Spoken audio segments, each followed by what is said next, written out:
তোদের বাপ দাদু হয়তো বাঁদর থেকে পয়দা হয়েছে, হনুমান থেকে পয়দা হয়েছে, আমরা মানুষ থেকে সৃষ্টি হয়েছি। ঠিক না বেঠিক? ঠিক না বেঠিক? যারা বলে আমাদের পূর্বপুরুষরা আগে অমুসলিম ছিল, তারা ভূত নয়, ভূত নয়। ছোটবেলায় আপনারা পড়েছেন কিনা জানি না, আমিও দেখেছি, ছবি পড়েওছি। আগে নাকি মানুষ ছিল বাঁদর, আগে নাকি মানুষ ছিল হনুমান, হনুমান থেকে আস্তে আস্তে নাকি মানুষ তৈরি হয়েছে। এ খবর আছে তো আপনাদের কাছে? আছে না নাই? আসুন, যারা বলে আগের যুগে মানুষ বাঁদর ছিল, হনুমান ছিল, তাদের সঙ্গে ঝগড়া করতে যাবেন না আপনারা। তাদের ঘরে শুধু বলবেন আদম আলাইহি ওয়াসসালাতু সালাম। আমার কথা রেকর্ডিং হচ্ছে, আপনারাও শুনছেন। অনেকে অমুসলিম, অনেক, সবাইকে বলবো না, অনেক অমুসলিম, তারা আমাদের দিকে আঙুল তুলে কি বলে, আমাদের বাপ দাদা 14 পুরুষরা আগে নাকি অমুসলিম ছিল, হিন্দু ছিল। আমাদের দিকে আঙুল তুলে বলে না, বলে না? এটা কথা বলছেন না কেন? বলে ওই বাঁদর গুলো জানে না, ওই অমানুষ গুলো জানে না, পৃথিবীর জমিনে আল্লাহ তাআলা সর্বপ্রথমে যে মানুষটাকে পাঠিয়েছেন, সেই মানুষটার নাম হচ্ছে হযরতে আদম আলাইহি ওয়াসসালাতু সালাম। আদম আলাইহি ওয়াসসালাতু সালাম, উনি হচ্ছেন আমাদের আদি পিতা। তাহলে কি হবে? আমরা মানুষ থেকে সৃষ্টি হয়েছি। ঠিক না বেঠিক? ঠিক না বেঠিক? যারা বলে আমাদের পূর্বপুরুষরা আগে অমুসলিম ছিল, তারা ভূত নয়, ভূত নয়। ছোটবেলায় আপনারা পড়েছেন কিনা জানি না, আমিও দেখেছি, ছবি পড়েওছি। আগে নাকি মানুষ ছিল বাঁদর,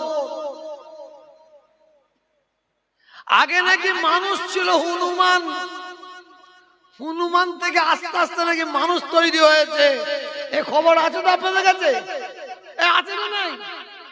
আসুন, যারা বলে আগের যুগে মানুষ বাঁদর ছিল, হনুমান ছিল, তাদের সঙ্গে ঝগড়া করতে যাবেন না আপনারা। তাদের ঘরে শুধু বলবেন তোদের বাপ দাদু হয়তো বাঁদর থেকে পয়দা হয়েছে, হনুমান থেকে পয়দা হয়েছে, কিন্তু আমরা মুসলমান, আমাদের বাপ দাদু বাঁদর থেকে পয়দা হয়নি, হনুমান থেকে পয়দা হয়নি। আমাদের বাপ দাদু 14 পুরুষ, আমাদের পূর্বপুরুষরা মা হাওয়া বাপ আদম থেকে পয়দা হয়েছে। জোরে বলুন। 1,24,000, একতেলাবে 2,24,000।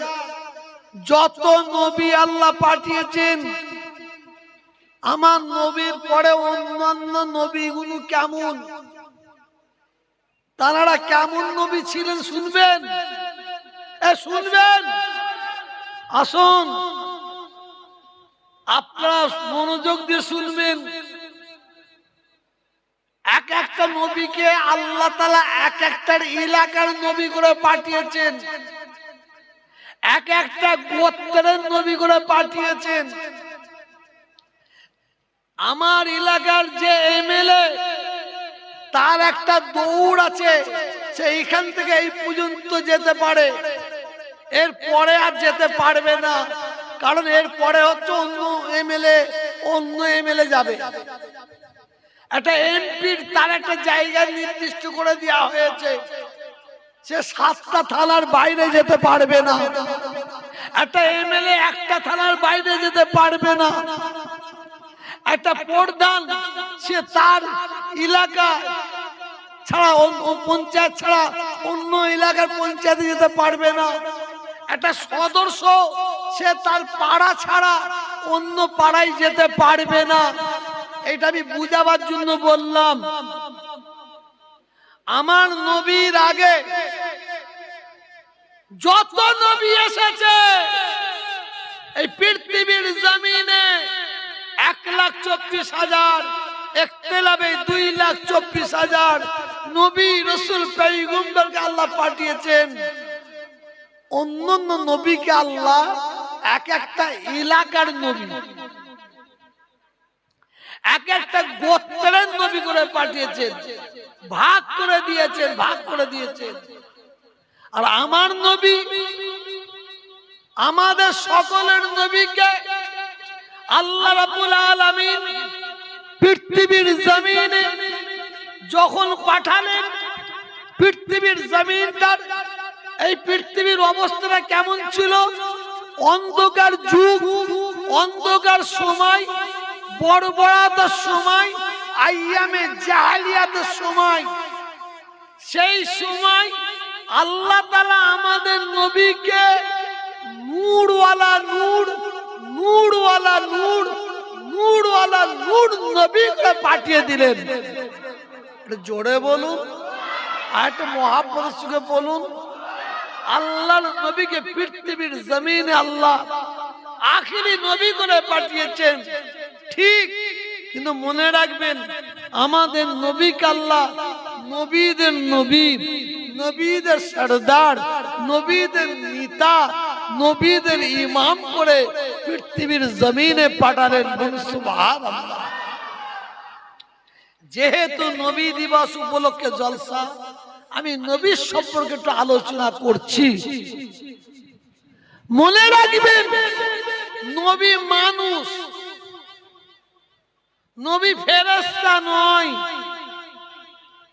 নবী মানুষ, নবী জিন নয়। কিন্তু নবী আপনার আমার মতন মানুষ নয়। নবীকে আল্লাহ মহামানব করে পৃথিবীর জমিনে পাঠিয়েছে। বুঝাবার জন্য বলছি, আমার হাতে একটা 6 গ্রাম হীরের পাথরের একটা আংটি আছে। 6 গ্রাম হীরে পাথরের আংটিটা যদি আমি আপনাদের এখনই রাজারহাটে বিক্রি করতে যাই, কম করে 4 লাখ টাকা দেবে। এই পাথরটাকে আপনারা কি বলবেন? লোহাকেও বলবেন। এই হীরে পাথরটাকে আপনারা লোহা বলবেন? জোরে বলুন। পেতল বলবেন? পেতল বলবেন? সোনা বলবেন? রূপ বলবেন? কি বলবেন? জোরে বলুন। পাথর ক গ্রাম? 6 গ্রাম। 6 গ্রাম পাথরটাকে আপনি বিক্রি করতে গেলে 4 থেকে 6 লাখ টাকা পাবেন। আপনি 1 লাখ টাকা দিয়ে স্টোন চিপ কেনেন। স্টোন চিপ আপনি কলরি স্টোন চিপ পাবেন 1 লাখ টাকায়, কম করে 2 লরি স্টোন চিপটাকে আপনি কি এই লোহা বলবেন? সোনা বলবেন? কি বলবেন? পাথর বলবেন।